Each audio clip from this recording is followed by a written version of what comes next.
Welcome back to Popfuzion Live, the show where pop culture meets positivity. I'm your host, Francesca Ellana, and today is all about embracing individuality, breaking barriers, and leading with confidence. I have the honor and the great pleasure of speaking with two incredible guests, award-winning author and motivational speaker, Tony Weaver Jr., who's teaching us that it's okay to be yourself and it's okay to embrace your weirdness. And style influencer and NAACP nominated author, Kelvin Davis, who's redefining what it means to be manly and confident no matter what size you are. Let's get right into it. Congratulations on Weirdo. It's doing so well. What made you want to write Weirdo? Well, thank you so much for having me. Taking Weirdo around the country has been an extremely joyful and fulfilling thing for me.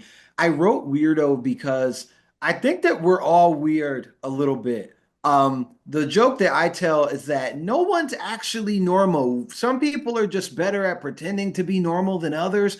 Who are we doing this performance for? In today's day and age, when mental health is such a huge topic and something that a lot of young people are struggling with, I wanted to write something that would give them hope and also actionable steps that they could take to improve their relationship with their self-esteem and self-confidence. And Weirdo was the result. That is so beautiful. And why is it so important for you to show diverse characters in your work? Well, very often students of color, especially Black students, are left out of mental health conversations.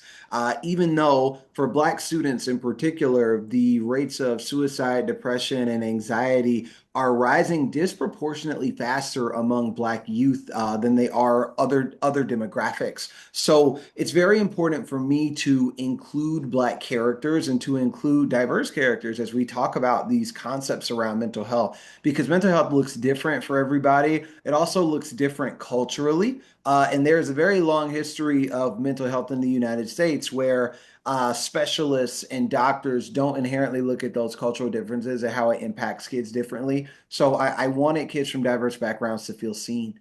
What advice do you have for kids who feel quote unquote different?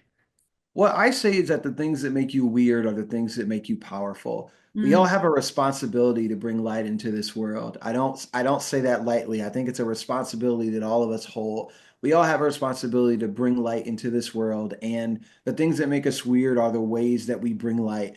It's what lights us up when we're by ourselves. It's what lights us up when things are going well or when we're in the dark. And when there are other people in our community that are experiencing darkness of their own, the things that make us weird allow us to bring light into their lives in different ways.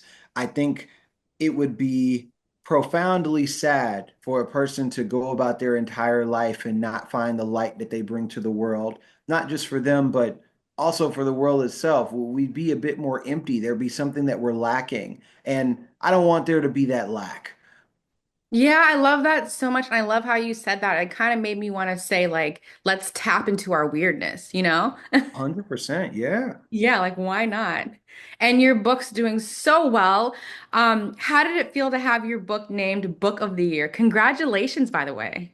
Thank you. I was pleasantly surprised.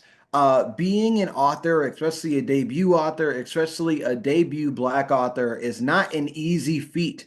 The publishing industry is one that will challenge you. It requires a lot of energy. It requires a lot of perseverance. And what some people say, there's a poet that says, "To be loved is to be known." I think that as an author, for someone to read something that I wrote and to seek to understand it, to look for the messages and the themes and the subtlety and the nuance, like that is a level of flattery that I am humbled by. It's something that I genuinely appreciate. So to see places like People Magazine, the New York Public Library, the Chicago Public Library, looking at my work and saying, hey, this is something that we think needs to be celebrated. It warms my heart a lot. And lastly, for all the weirdos who are watching, what is one piece of advice that you have for them, specifically during Mental Health Awareness Month? I think you got to find the things that bring you joy. Any path that you want to walk down should be one that joy is leading you down. Whether that is a career, a choice of friendships, an event that you want to go to. If you manage to find the things that bring you joy, you can live a life that's led by that joy. And I think doing that is crucial and important for anyone trying to take care of their mental health.